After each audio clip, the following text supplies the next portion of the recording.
Barbara, what's in this new anti-terrorism bill that would presumably help investigators get to the bottom of all of this? Place to place, making it easier to surveil people for terrorist purposes, for intelligence purposes. What if the key to safeguarding America isn't found in soldiers or drones, but in software? Palantir is a secret weapon you've probably never heard of. It quietly shapes the future of global security. It is a software that is so powerful that it's changing the way wars are fought and won. What exactly is Palantir? Palantir Technologies was founded in 2003 by Peter Thiel, Stephen Cohen, and Alex Karp. They took its name from J.R.R. Tolkien's Seeing Stones, tools that could see across distances, and it's like its mythical counterpart. Palantir helps governments, militaries, and private companies to sift through data. It helps uncover hidden patterns and anticipate threats before they become real. So what exactly makes Palantir the indispensable tool for modern warfare? Palantir has developed powerful data platforms that go far beyond conventional intelligence tools. Its Gotham platform links US intelligence agencies such as the CIA, FBI, and NSA, allowing them to share and analyze massive volumes of information. What used to be spread across databases is now seamlessly integrated. How does that help? Well, for starters, it gives decision makers real-time insights so they can act swiftly against potential threats. But Palantir's reach doesn't end there. It has also been instrumental in making Israel's defenses strong, providing them with data tools. It can monitor and neutralize security threats in real time. Similarly, in Ukraine, Palantir is a key ally, assisting the government in safeguarding its infrastructure and military assets in the ongoing conflict. Despite its massive footprint, Palantir somehow operates under a lot of secrecy. This influences the outcomes of global conflicts. Palantir allows analysts to detect and prevent threats more effectively, from counter-terrorism to predicting the locations of explosive devices. This platform's ability to synthesize massive amounts of data also played a key role in tracking fraud during the American Recovery and Reinvestment Act, and is now used in various civil entities, from the CDC to the United Nations. With billion-dollar contracts and partnerships in place, Palantir is quietly reshaping the defense strategies of America and its allies. Its software doesn't just predict threats, it protects national assets and secures the future of global security.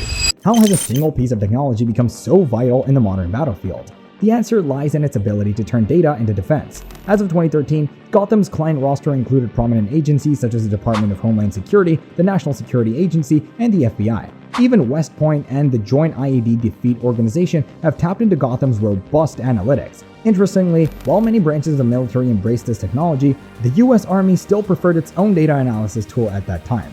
One of Gotham's significant contributions has been in breaking down silos that previously plagued intelligence agencies. Before Palantir, users had to search through multiple isolated databases, which slowed down information retrieval. Gotham links these databases, making data sharing seem seamless and efficient, a crucial factor in timely decision-making. Some practitioners have even found Gotham to be more effective than the Army's traditional data systems. Ultimately, Palantir Gotham stands out as a secret weapon in protecting US assets and enhancing intelligence operations. Its ability to integrate and analyze data across various platforms and agencies not only boosts national security efforts, but also exemplifies the power of technology in addressing complex global challenges. In Ukraine, Palantir's technology is used right at the front lines of the Russo-Ukrainian war. Its AI capabilities have shortened the kill chain, allowing for faster, more accurate artillery strikes.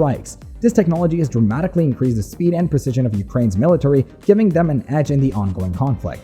Ukraine's prosecutor general is also utilizing Palantir's software to gather evidence for prosecuting war crimes. In Israel, Palantir's partnership with the Israeli Defense Force provides critical intelligence and surveillance capabilities. These tools have proven vital for Israel's military operations. It helps them monitor and predict potential threats in real time. The company, however, was heavily criticized for its involvement in the 2023 Israel-Hamas war.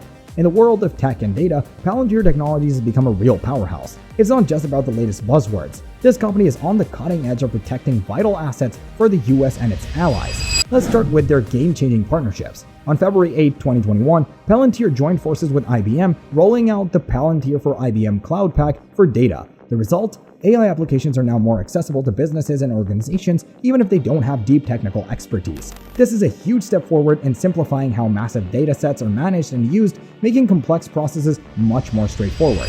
Then on March 5, 2021, Palantir made waves again with a major deal with Amazon AWS. By optimizing its ERP suite to run on AWS, Palantir has boosted its technology's efficiency and effectiveness. This isn't just about smooth operations, it's about enhancing the way major clients handle the data, which has ripple effects across various industries. And the momentum didn't stop there. On August 8, 2024, Palantir struck a deal with Microsoft to deploy its products on Microsoft Azure government clouds. This partnership caused Palantir's stock to jump over 10%, signaling the market's excitement.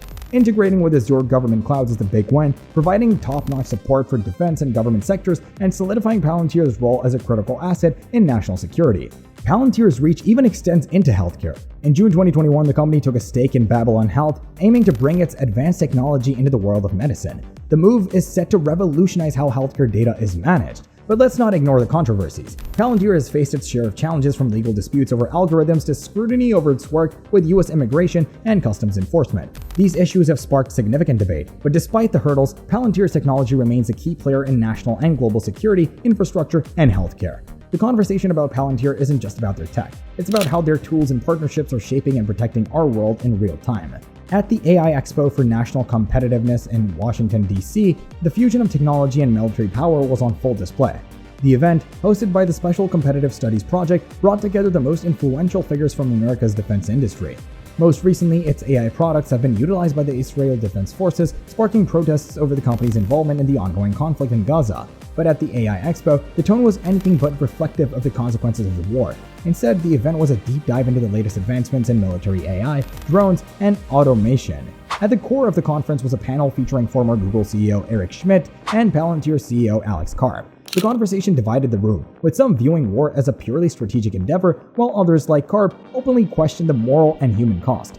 General Milley, a former US military leader, added fuel to the debate, drawing controversial parallels between civilian casualties in Gaza and the devastation of World War II. His comments, defending Israel's airstrikes by referencing mass civilian deaths during World War II, left many attendees in shock. Schmidt, however, remained focused on the technological aspects, praising the increasing role of drones and AI in warfare. He subtly hinted at his ambitions to break further into the war drone market, signaling the industry's relentless pursuit of newer, more advanced systems. As he spoke, there was little mention of the lives lost or the societal impact of war technology. For many at the event, defense system failures, like Israel's inability to prevent the October 7 attack, were seen not as a warning, but as an opportunity for innovation. The prevalent belief was simple: when tech fails, the solution is always more technology. The human cost? It was merely a footnote. Leaving the panel, it was hard for many attendees to reconcile the upbeat conversations about future panels with the stark realities that had just been discussed. For those who see war through the lens of strategy and profit, the path forward is clear: more AI, more automation, and more powerful tools of destruction. For others, the question remains: where does this power grab end, and who will pay the ultimate price? Karp pointed out that, compared to nations like China, Russia, or Iran, the US still aspires to higher moral standards even when it falls short. This, according to him, is what makes the country's progress over the decades so remarkable, particularly in areas like civil rights and innovation. The diversity of thought and opportunity here, he argues, is unmatched by any other nation. Yes, America strives for a higher standard, but in a world where technology drives war, can we always be sure we're on the right side of that line? It's a conversation that blends morality with necessity, where companies like Palantir find themselves at the crossroads of innovation and conflict. And while the nation may not always get it right, the ambition to hold itself accountable remains part of its DNA. What do you think? Let us know in the comment section below, subscribe to our channel for more engaging content, and we'll see you in the next one.